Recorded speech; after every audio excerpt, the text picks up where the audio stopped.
नमस्कार, मी संतोष पाटील. SP न्यूजमध्ये तुमचं स्वागत आहे. कोल्हापूरच्या राजकारणात सध्या एकच चर्चा खूप जोरात सुरू आहे. ती म्हणजे मंत्री हसन मुश्रीफ यांचं राजकारण संपवण्याचा डाव रचला जातोय का? हा डाव नक्की कुणी मांडला आहे? नेमकं काय सुरू आहे? यावर मुश्रीफांचा पलटवार काय असू शकतो? आणि समजा मुश्रीफ 2 पावलं मागे हटलेच तर कोणत्या घटकांचा फायदा होईल? या सगळ्यातून मुश्रीफ कसे बाहेर पडतील, हेच सगळं आपण आज सविस्तर जाणून घेण्याचा प्रयत्न करूयात. सध्या मंत्री मुश्रीफ यांचं राजकीय खच्चीकरण करण्याचा एक मोठा डाव सुरू असल्याचं दिसतंय. मुळात अत्यंत विपरीत परिस्थितीमध्येही बाजी मारण्यात हसन मुश्रीफ एकदम पारंगत आहेत. पण सध्याच्या डावात मात्र त्यांना प्रत्येक वेळी 2 पावलं मागं येत सबुरी घ्यावं लागते. याची सगळी सुरुवात झाली ती गोकुळपासून. गोकुळ निवडणुकीचं पडघम वाजताच आमदार शिवाजी पाटील यांनी उघडपणे मंत्री मुश्रीफ यांना आव्हान दिलं. यथावकाश गोकुळवर प्रशासकाची नेमणूक झाली आणि त्यानंतर मोठ्या संख्येने संस्था अपात्र ठरवण्यात आल्या. यातच लहान भाऊ मोठा भाऊ यावरून भाजपनेही चांगलेच डोळे वटारलेत. आता तर गोकुळमध्ये प्रशासकाची खांदेपालट करताना मुश्रीफ यांना विचारात घेणं लांबच, उलट या डावातील सगळी हुकमी पानं भाजपच्याच हातात राहतील याची तजवीज करण्यात आल्याची जोरदार चर्चा सुरू आहे. हसन मुश्रीफ यांचं राजकीय व्यासपीठावरील सुरू झालेले हे प्रशासकीय खच्चीकरण फक्त इथेच थांबणार नाही, तर ते थेट विधानसभा निवडणुकीपर्यंत सुरू राहण्याची दाट शक्यता आहे. यामागचं मुख्य कारण म्हणजे कागल विधानसभा मतदारसंघात समरजित घाटगे यांच्यासाठी भाजपला स्पेस तयार करायची आहे. दुसरीकडे चंदगडमधून आमदार शिवाजी पाटील यांची वाट सोपी करायची आहे. गोकुळच्या माध्यमातून भाजपला ग्रामीण कोल्हापुरात आपली पकड एकदम घट्ट करण्याची मानसिकता आहे.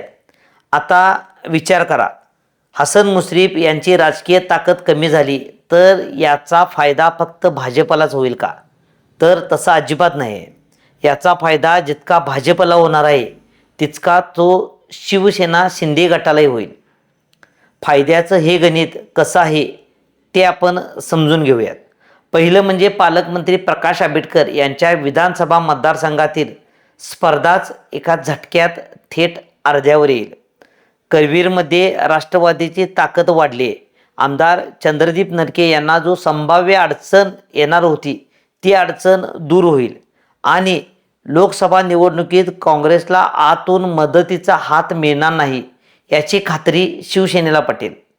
आणखी एक महत्त्वाची गोष्ट म्हणजे आमदार विनय कोरे आणि हसन मुश्रीफ यांच्यातील मैत्री जगजाहीर आहे. गोकुळच्या रणांगणात या मैत्रीमुळे मुश्रीफांना मिळणारे बळ कमी करण्यासाठीच आता राज्य सरकारसोबत मध्यस्थी म्हणून मंत्री चंद्रकांत पाटील यांना पुढे केले जाण्याची शक्यता वर्तवली जाते. हे सगळं अगदी व्यवस्थित पार पाडण्यासाठी गोकुळच्या व्यासपीठावर खूप विचार करून सोंगट्या पुढे ढकलल्या जात आहेत. मुश्रीफ स्वतः मंत्री असूनही गोकुळ संबंधीच्या प्रशासकीय कामात भाजपच्या हातात सगळी सूत्रं राहतील अशी पक्की सोय केली गेली. गोकुळवर प्रशासक येऊ नये आणि आलाच तो दीर्घकाळ राहू नये यासाठी मुश्रीफ यांना आपलं संपूर्ण राजकीय वजन खर्ची घालावं लागलं. पण यातून साध्य काय झालं? गोकुळची अंतिम यादी तयार होईपर्यंत साधारण 1,500 संस्थांचा मतदानाचा अधिकार या ना त्या कारणाने गेलेला असेल असंच दिसतंय. म्हणजेच गोकुळची मतदार यादी 4,000पेक्षा अधिक असणार नाही. आणि सगळ्यात मोठा धक्का म्हणजे या अपात्र होणाऱ्या संस्थांमुळे गोकुळच्या निवडणुकीत मुश्रीफ गटालाच फटका बसेल अशी तजवीज केली गेली. गोकुळच्या जागा वाटपाचा फॉर्म्युलाही आत्ता वरवर ठरल्याचं समजतंय. यामध्ये भाजपला 10, राष्ट्रवादीला 7, शिवसेना 6, जनसुराज्यला 2 अशी विभागणी केली गेली. विशेष म्हणजे भाजपचे सर्व उमेदवार निवडून आणण्यासाठी राष्ट्रवादी कोणतीही कसर ठेवणार नाही अशी चर्चा दस्तूरखुद्द मुख्यमंत्र्यांच्या समोरच झाल्याची माहिती पुढे येते.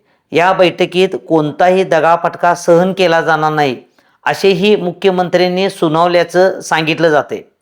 पण मित्रांनो, हसन मुश्रीफ हे काही कच्चे खेळाडू नाहीत. आतापर्यंतच्या संपूर्ण राजकीय कारकिर्दीत विपरीत परिस्थितीत त्यांनी स्वतःला सिद्ध करून दाखवले. कागलसह चंदगड, भुदरगड, करवीर, शिरोळ आणि लोकसभा निवडणुकीत 2+2 5 किंवा 3 करण्याची ताकद हसन मुश्रीफ यांनी नेहमीच पद्धतशीरपणे दाखवून दिले. आपल्याला डावलल्यास तयार होणारं राजकीय त्रांगडं किती महागात पडू शकतं याची जाणीवही त्यांनी वेळोवेळी करून दिली. पण नव्या जुन्या पायलींसह सर्व प्रकारचे पत्ते टाकण्यात माहीर असलेल्या भाजपच्या या चक्रव्यूहातून हसन मुश्रीफ कसे बाहेर पडतात हे पाहणं खूप उत्सुकतेचं ठरणार आहे. तुम्हाला काय वाटतंय? मुश्रीफ या चक्रव्यूहाचा भेद करू शकतील का? आम्हाला कमेंट करून नक्की सांगा.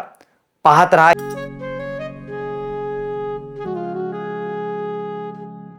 बाबा, आज येताना बासुंदी घेऊन या ना. अगं, कालच आपण आईचा वाढदिवस होता म्हणून आणली होती ना. ऐकलं, गोकुळची बासुंदी पुन्हा खावीशी वाटतेय. खरं सांगू, मलाही खावीशी वाटतेय. पुन्हा पुन्हा खावीशी वाटणारी गोकुळ बासुंदी.